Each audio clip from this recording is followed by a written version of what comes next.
Hello बच्चों, ये video उन प्यारे बच्चों के लिए है जिनका एग्जाम 5 मई को था और एग्जाम बहुत अच्छा नहीं गया।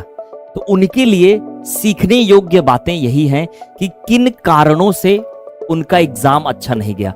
उन कारण को जानें, उन कारण पर वर्क करें और अपने जो कारण की वजह से वो असफल हुए उनसे उबर करके और सफलता को प्राप्त करें। यहां पे जो आपको याद रखने वाली चीज है कि असफलता से दुखी नहीं होना है। असफलता तो मिलनी बहुत जरूरी है, तभी तो सफल होने का मजा आएगा।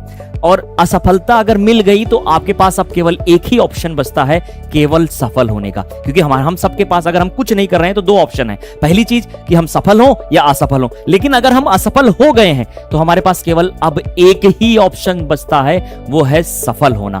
तो अब क्या करना है? जिन कारणों से हमें सफलता नहीं मिल रही उन कारणों को ढूंढना है, उन कारणों पर काम करना है और उन कारणों से उबर कर ऊपर आना है। दूसरी चीज बेटा कि देखो कि अगर आप ईमानदारी से मेहनत करोगे तो जरूर सफलता मिलेगी। देखो, जीवन का मतलब ये नहीं होता कि आप सफल हुए या असफल हुए। जीवन में आप क्या सीख पा रहे हैं, क्योंकि आप ये एक एग्जाम है, नीट का एग्जाम है, ठीक है। इस एग्जाम के बाद आप एमबीबीएस करने जाओगे मेडिकल कॉलेज में, वहां कंपटीशन और ज्यादा टफ होगा, इससे कई गुना ज्यादा टफ होगा। तो ये लास्ट कंपटीशन नहीं है, इसमें आप अपने आप को उस लेवल की मेहनत करने के लिए आदी बना रहे हैं ताकि आप एमबीबीएस में जाकर बहुत अच्छे से एमबीबीएस की डिग्री पास कर पाए।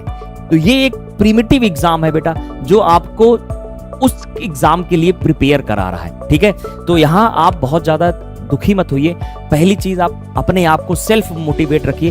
कोई भी कारण आपको मोटिवेट नहीं कर सकता जब तक आप खुद से उस चीज के प्रति जागरूक ना हो। जैसे एमबीबीएस क्यों करना है, डॉक्टर क्यों बनना है, उसके पीछे एक बेस होना चाहिए। अगर बेस है तो आपकी बॉडी अपने आप वर्क करती रहेगी। और दूसरी चीज बेटा कि यहाँ पर आपको खुद मेहनत करनी है। आपके लिए कोई सफलता लिखने नहीं आएगा, आपके लिए कोई मेहनत करने नहीं आएगा, क्योंकि मेहनत जब खुद करोगे तभी आपको पता चलेगा कि कहाँ गलतियां हो रही हैं और गलतियों से कैसे सीखना है और सीख करके कैसे आगे बढ़ते रहना है। क्योंकि देखो, एक कहावत कही जाती है कि देखो, बस कर्म तुम्हारा कल होगा, और कर्म में अगर सच्चाई है तो कर्म कहां निष्फल होगा, और हर संकट का हल होगा, आज नहीं तो कल होगा। तो आज नहीं हुआ तो कल जरूर हो जाएगा। अब आपके पास केवल एक ही ऑप्शन बचे हैं, सफल होने के। बशर्ते आप ईमानदारी से कंटिन्यूअसली पूरे साल मेहनत करिए, एक दोबारा कमबैक करिए, उठिए, खड़े हुए और इतनी मेहनत से जुड़िए कि इस बार आप क्रैक करें, रैंक में आए। मेरी दुआएं, शुभकामनाएं आपके साथ हैं।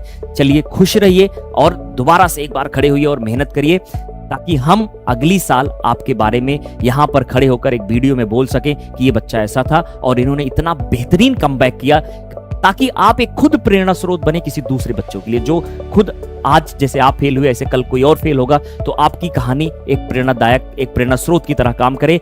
तो बस यही कहना चाहूंगा कि जो हो गया उसको भूल जाइए। कि जैसे कहते हैं ना कि क्या हुआ जो कागज की नाव पार हो गई, इसमें कहां समंदर की हार हो गई। तो आप खुद में एक समंदर हैं, बस अपने आप को पहचानिए।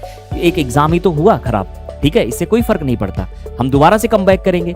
ये इसके बाद जीवन में हजारों एग्जाम आने वाले हैं, ठीक है। उन सब को बहुत बेहतरीन ढंग से, एक नई स्ट्रेटजी के साथ, एक नई एनर्जी के साथ, एक प्लानिंग के साथ सारे एग्जाम को हम पार करते हुए आगे बढ़ते जाएंगे और जीवन को सुखमय बनाएंगे। इन्हीं शुभकामनाओं के साथ आपसे विदा लेने का वक्त आ गया। तो चलिए, bye bye, take care, God bless you. मिलते हैं नेक्स्ट वीडियो में।